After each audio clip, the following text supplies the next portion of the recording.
Baciamo le mani. Good afternoon, everyone, and thank you for joining us. Israel's Ambassador to the UN, Danny Danon, will provide a brief statement about the latest developments in Israel and Iran since Operation Rising Lion. We'll take your questions afterwards. If you do have a question, please remember to state your name and use that letter. Thank you.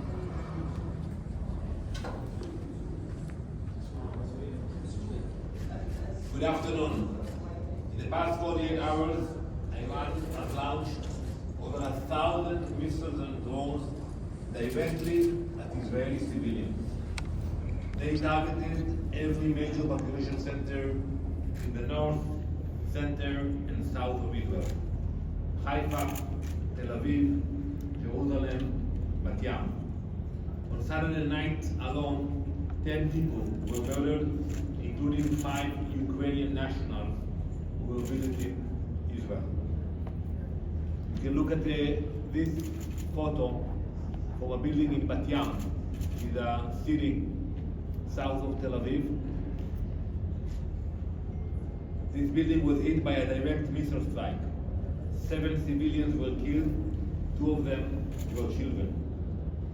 Their attacks on our civilians have left 23 dead and more than 600 injured.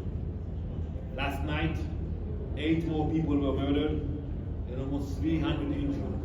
Similar pictures like this one we saw in the cities of Bnei Brak, Haifa, and Petah Tikva. Iran's goal is to kill as many civilians as possible. They are not hiding it, they are boasting about it. That is the moral line between us. Iran aims its missiles at children, while we target the regime's terror machine. Before we launched Operation Rising Lions, we uncovered clear evidence that the Iranian regime was preparing a war of extermination. They wanted to wipe Israel off the map. They wanted even worse than October 7th, but we stopped them. And we will ensure that it will never happen. We are determined to achieve our objective of Operation Rising Lions, to dismantle the nuclear program, to eliminate the threat of their ballistic missiles, and to neutralize Iran's grand extermination plan. Soon, the General Assembly will resume the debate on the topic of sanctions, and I have come with a clear message. Sanction Iran, isolate its regime, cut off its lifelines. The international community must find its backbone. It must sanction Iran now. The longer the wait, the greater the calamity. Thank you. Bahman Kalbasi, BBC Persian Ambassador. Since you had the last press conference here, over 200 Iranians have been killed. Majority of them are civilians. In the case of yesterday, there was an actual car bomb that went off in the middle of an intersection. Buildings are being attacked that are residential, not very dissimilar to this one.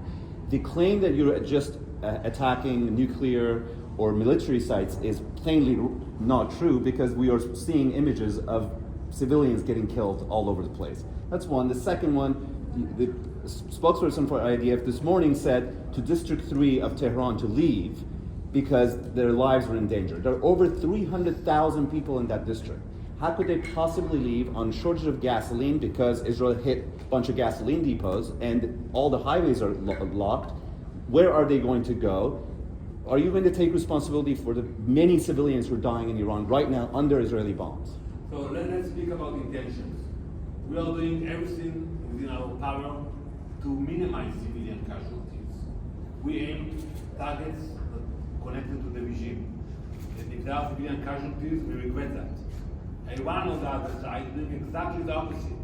They sent those ballistic missiles into the cities. And unlike, we had a conflict with Iran a few months ago.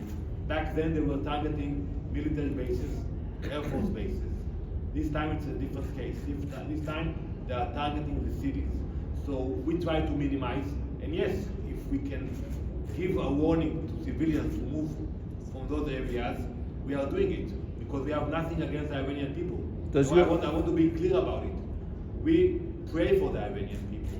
We care about the Iranian people.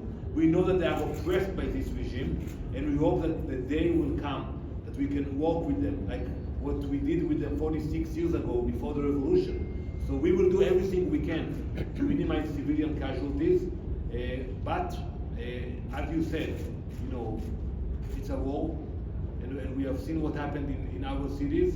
So we will continue to target the military sites in Iran. But Defense Secretary of your own government said the Iranian people in Tehran will pay the price. You clearly don't intend not to. No, he clarified his words, and he's like telling you very clearly, we have nothing against the people of Iran. Do you think it matters your intention when they're dying under your bombs? Well, as I told you earlier, we are targeting military sites. We are targeting the facilities of the IRGC, the nuclear reactors, not like what the Iranians are doing. Ambassador, Thank you very much, Mr. Ambassador. Two questions. First, the head of the Atomic Energy Agency, Rafael Grossi, said today that Israel had not hit the underground nuclear facility at Natanz. I believe you had said at the Security Council meeting on Friday that the facility had been destroyed and enabled. What is Israel's assessment of that? And secondly, you just said that you're trying to get information out to the Iranian people about Israeli targeting, and yet Israeli planes hit the TV station, the main television station of Iranian television, which the UN spokesman just criticized, saying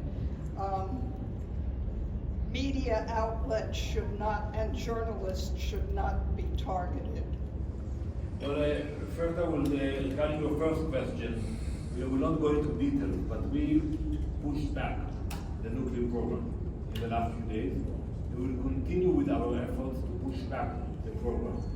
It's not a short operation.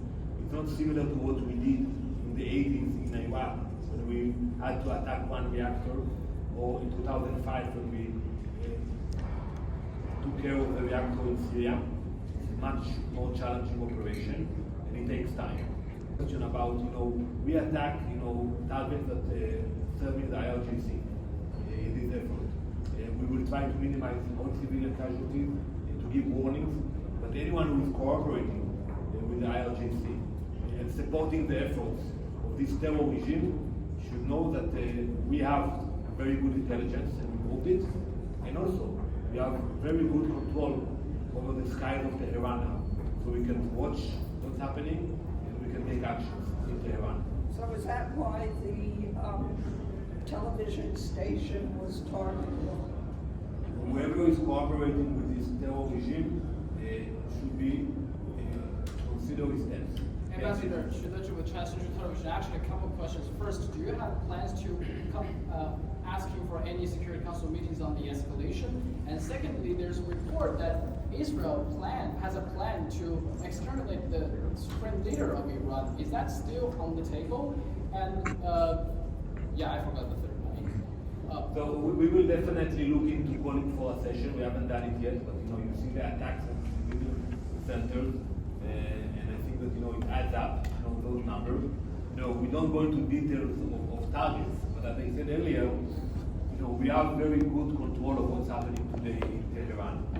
What is your expectation of U.S. Army might get involved in this round of escalation? Well, that's a question for the U.S., but I would say that, you see the chance in Tehran, it's not only death to Israel, it's also death to America. You see that Iran tried to assassinate not only our Prime Minister with that one, they also tried to assassinate President Trump.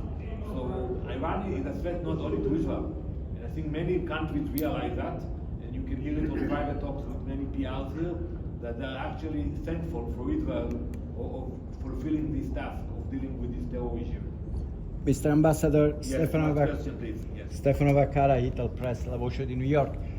President Trump in Canada just said that Iranian contacted him to find a way to stop this war.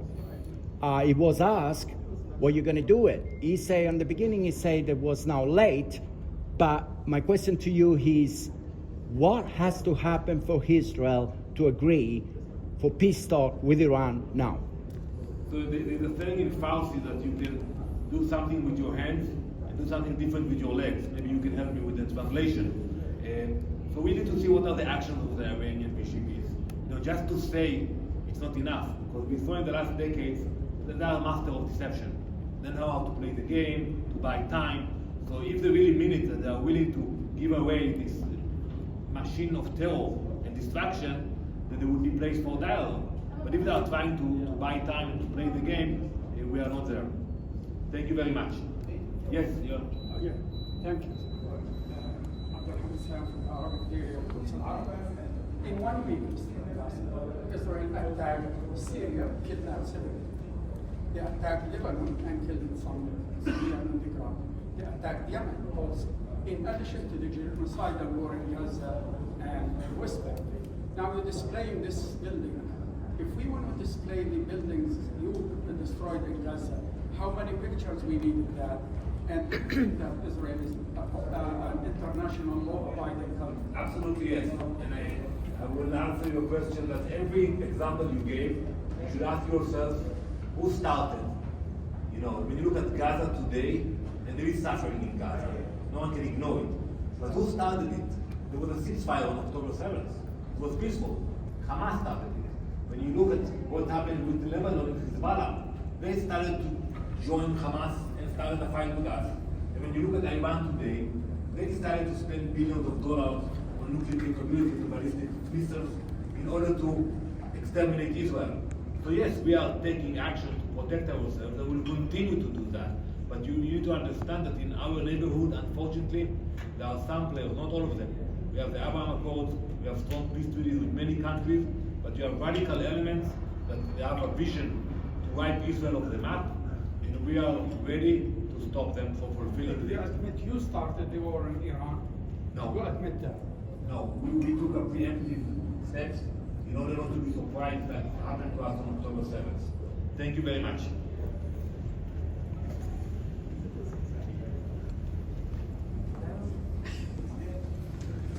Thank you, John.